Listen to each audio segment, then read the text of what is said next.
My name is Vivian Cavalieri. I'm a visual artist, and I'm here to talk about my latest collection. War and Peace was first inspired by my reading Code Girls by Liza Mundy, and I was so impressed by everything those women had done. I'd grown up with the image of Rosie the Riveter, that was familiar, but I never heard about those 11,000 women and their role, and that started me doing more research on these women and other members of the service in areas where women had been prominent during World War II. So this is a man's war, is it? These women are working around the clock, they do a man's job, and they can draw a man's pay. And here, in this almost the last great industry we thought could be handled only by men, these mothers, wives, and sweethearts came to stand shoulder to shoulder with them in almost every capacity. I started wondering why there was this apparent regression in society's view of the intelligence and capabilities of women, and more saddened that because they weren't in a position to try to preserve the rights, that they had lost rights. And what about after this war, Lee? Well, this job belongs to some soldier, and when he comes back, he can have it. Oh, that's swell. Code Girls is one of my favorite pieces, in part because of all the hidden clues and puzzles.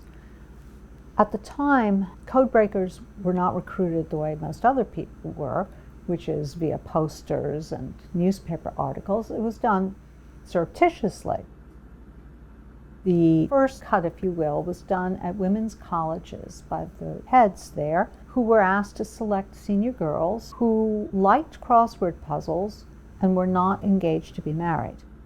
One of the items in Code Girls is crossed words. When you rearrange those letters, it does spell codebreaker. The numbers on the playing cards at the bottom reflect a Japanese code that was decrypted in October 1944. And my favorite piece, because it's so surreptitious, is the crib. While on its face, it's the piece, the nursery, it's where the women returned, a crib is in fact a method of decrypting code.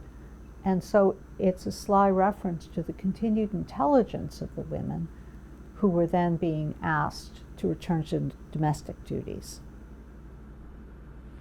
Women make exceptionally efficient laboratory technicians. They operate sensitive equipment, work with chemicals, do machining of parts.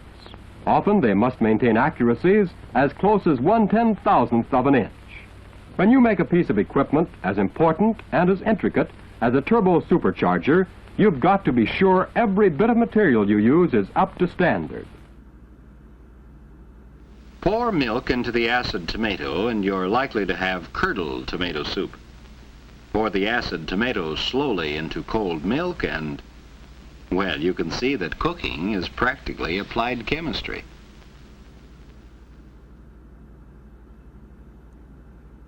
The 6888 was the only all-black battalion of women sent to Europe. Their job was to sort a backlog of millions of pieces of mail to get them from the families in the U.S. to the people fighting abroad. The work was critical to morale. A mail call based on the 6888 was a much more obvious statement about what happens when you risk everything and then are further denigrated. The women of the 6888 faced an additional burden when they returned, and I wanted a piece that acknowledged that. What I did was include a soda fountain. Instead of simply having a kitchen appliance, suggesting that the women are going back to the kitchens, I included the soda fountain as a reference to the upcoming fight for civil rights.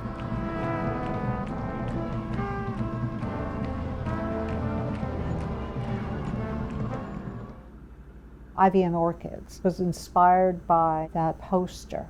A man and woman are sitting on a lunch break having a talk where it says, "Good work, sister. We never thought you could do a man-sized job." And I particularly like the poster because of the expression on the woman's face. To me, she's saying, "You idiot." The poster's purportedly praising America's women. It says, "America's women have met the test." Hands working for America. Women's hands. From machining to shipping, women have so efficiently played the dominant role in making this turbo supercharger that American aviators today are able to fly higher and faster than their enemies. All America salutes its women of steel. Well, they may have met the test in being as strong as Ivy, but as soon as you go past the war, they're expected to be delicate flowers, orchids again. Home economics means much more than a career. It's a study of everything that makes up a home. Carol, who is now Mrs. Bill Johnson, took a general home economics course. Not one which would lead to professional employment, but one which fitted her for that very important career of being Mrs. Johnson. You know, I don't think I could ever run out of material on this project. The societal changes that occurred and my respect for the women, as well as people in the segregated units. I hope particularly young girls see what their mothers, grandmothers, and great-grandmothers did without thinking they were doing anything necessarily special.